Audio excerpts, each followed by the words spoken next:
I'm 32 and my wife 30, recently returned from a long weekend camping trip with two other couples, longtime friends. We had fun, but something happened the morning we left that I can't shake. We packed up to go home. My wife and friend appeared as I loaded our car. They were a few feet distant at the campsite. I saw him grasp her hip and slide his hand down her butt as she stooped down to pick something up. Although she didn't seem unhappy, my wife quickly moved his hand away. She grinned at him almost playfully. Everything happened fast. Maybe 2 seconds, but I felt like I'd been hit in the gut. I looked around, but no one saw anything. His wife packed up the car while the other pair chatted about the travel back. Quiet homeward drive. My wife ended talking, but I couldn't concentrate. That scene kept playing in my head. I lied and said I was thinking about work when she questioned why I was quiet. In truth, I was shocked. I preferred not to mention it. She could say I was imagining things or being silly if I said it. The remainder of the day felt like autopilot. I barely slept last night and can't concentrate at work today. My mind races, doubting every detail. The vacation was wonderful other than what I witnessed. Nothing appeared out of place. I wonder if I misread the scenario. That smile on her face, it was too friendly. Too casual for something that crossed the line. Love my wife to death. I've never doubted her since we met in college freshman year. My best pal. But for the first time, I have a stomach knot I can't disentangle. I'm no snoop. She's always had my full trust. But I'm sitting here wondering if I should check her phone. I couldn't do it without her knowing because it's password protected. This is driving me crazy and I must act.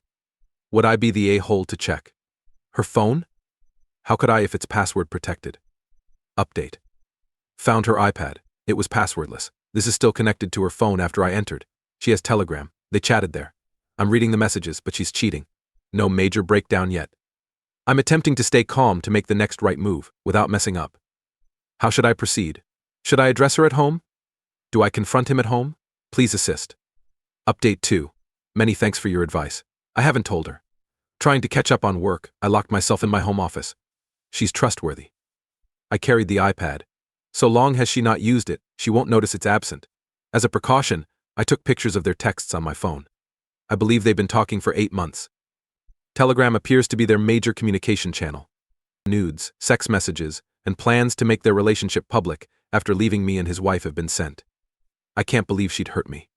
I saw in the chats that she sent him a gorgeous, suggestive photo of herself on her way to the gym earlier this evening and kissed me when she got home, seeking sex. I rejected since I had things to accomplish. I'm confused and can't think straight, so I'll take this suggestion. I'll do it. Many comments advise me to separate my finances from hers. We share an apartment and bank accounts. She knows about my substantial fortune from my parents' vehicle disaster 2 years ago. This fund is inaccessible to her. What should I do to protect myself if that happens? No kids. Update 3. I researched and called lawyers this morning since I work from home and didn't have any meetings. I have 2 appointments for tomorrow, but most couldn't fit me in until next week. I'll inform his wife and show her proof when I hire a lawyer and become insured. After informing her, I'll give her time to organize her affairs and hire a lawyer if she wants before I confront my wife. I don't understand my emotions. Somehow, I'm not mad. Maybe more numb. I get sick and nauseous thinking about the sex texts I've read. I feel like I'm doing what I need to do, but it's like living someone else's life. I don't know how long I can maintain the poker look without her noticing. I appreciate your messages and support. Update 4. Guys, your messages and counsel humbled me.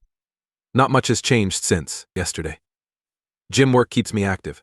She knows my parents' death anniversary is next month, so she inquired why I seemed off. I merely told her I was thinking about them. My lawyer consultations are mostly next week and some today afternoon. I'll update after choosing a lawyer and understanding my alternatives. Op is right to gather proof and seek a lawyer. She smiled when your friend touched her. Definitely unsettling. You're not overreacting to notice. You're right that exchange raised concerns. She didn't seem upset or angry over someone crossing a boundary. That would make any partner raise questions. Update 5. A hell of a lawyer drafted my divorce papers in days and filed them this morning. My adultery proof can't be utilized in court because I live in a no-fault state. I didn't utilize my inheritance for marital bills, therefore it's safe. Our parents bought our condo as a wedding gift. We each paid 50% of the down payment, therefore one of us must buy the other out or sell it. I phoned the other deceived spouse Saturday to meet for coffee. It was ironic that her husband and my wife had gone on an overnight excursion together. I learned from iPad messaging. They lied that my wife was staying at her sister's for the weekend to help with the kids, while her sister's husband was on a business trip and her husband was on a work project. My wife and her husband were on a vacation and stayed at a hotel paid for by Casanova. I showed her their Telegram communications. Pics included. All of it. She said she observed him withdrawing a few months ago. She assumed it was work stress and didn't realize he was cheating. She was devastated to learn that her husband was cheating with my wife, her friend. I gave her my lawyer's number while she examines her choices after talking more. My wife came home Sunday night from her sister's.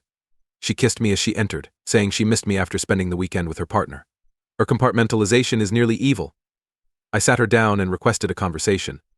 She had no idea I recorded the entire chat. The lawyer advised me to live in a one-party consent state. It went like this. I asked her to be truthful. Sure, baby. But she was anxious. I then questioned her. You love me? Yes. You pleased with me? Of course, baby. Have I been a decent husband? Do I treat you well? Yes and yes. What's happening? Kindly indulge me. Okay. Have I ever damaged you physically or emotionally? Of course not. What the F? Why are you cheating if you like me? She looked at me in disbelief for a minute before rejecting it. After a while, I told her to stop acting since I knew the truth.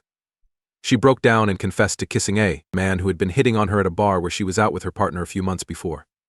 Not sure why. The whole thing was ludicrous, so I laughed. She cheated on me every chance she got. Was that her only cheating?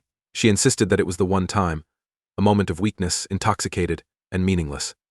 I remained silent. I declared divorce from my lawyer's business card. I hadn't. I wanted to talk to her once to determine if our marriage was salvageable. She may phone my lawyer to reach me. She pleaded, cried, apologized. She then gaslighted me by suggesting I was throwing away everything we had over a mistake while I packed a suitcase. The worst part was that she said I had no one else. Why would I abandon my only family? That hurt since I told her she was my sole family when my parents died and I could count on no one else. But she contradicted me. I stayed in a hotel that night until I found a new residence. Divorce papers were filed yesterday. Edit, I addressed several remarks. Once she confessed to kissing a random bar patron, I didn't inform her about the affair. She discovered it from her. Another deceived spouse confronted him and called her to insult her. I notified the other betrayed spouse, who was furious and couldn't bear it.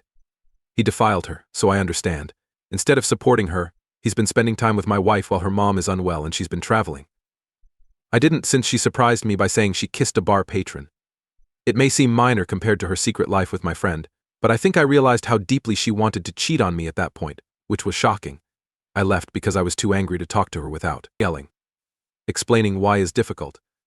After she told me, it made more sense to leave than to find out why she was sleeping with my friend. She called and left messages that night after I left the house. After the second betrayed spouse contacted and confronted her husband the next day, she tried to reach me. Her response has been silence. And him.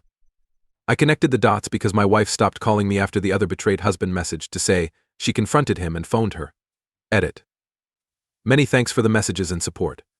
Moving out, taking a break, and divorcing are the greatest methods to protect yourself emotionally and legally. Now that's set in motion, you may focus on your healing without questioning her story. Op did everything correctly, notably securing your inheritance, planning financially, and being strategic. Update. Some updates since my last post. My wife received divorce papers last week. I'm still in the motel and nearing an apartment. I forgot my iPad last week when I left.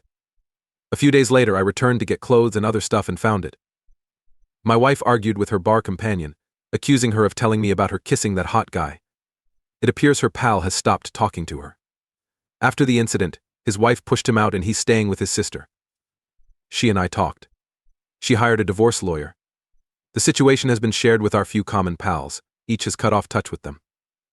Last week, the Ahole visited my wife twice and stayed the night. She also texted her sister, who knew about the affair. My wife sought a lawyer and complained to her sister that her counsel explained the asset distribution and affirmed she has no claim on my inheritance, which she thought was unfair. This is the gut punch. Since my wife's lawyer visit, which I thought unusual, our apartment search and official discussions have cooled. She asked me to halt the divorce a few days ago. She loves me, thinks we're insane, and thinks everyone deserves a second chance. She even said, I can't live without you without the iPad. I might have assumed she was sorry. But given what she's been up to all week, I knew this only happened when she realized she won't get my fortune. Thought that hurt. My lawyer advised me not to answer. I'm sickened by her, my friend, and her sister the more I think about it. Her change of heart seems to arise completely from her revelation that she won't touch my inheritance, which is worrisome.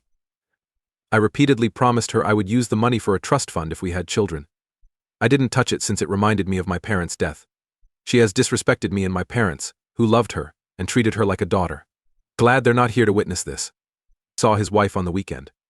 My friend is going through a tough time, especially with her mom's health issues in this situation. Telling her about the texts. After her spouse sought to reconnect, she reconsidered the divorce. However, when I showed her my inheritance communications and noted their cooling, she changed her mind. I also found her comment striking. A few months after my parents died, her spouse said I was a lucky witch son for receiving their money. She asked him why he called me lucky after losing them, and he said he didn't mean it. She dismissed it, but now she doubts his motives. It seemed unlikely. But she seemed to think she would get her some after divorcing me and starting a new life with him. Either way, they act vilely. I strive to take care of myself. I began therapy. Gym going has become almost fanatical. I'm avoiding alcohol. I'm working hard to appear strong.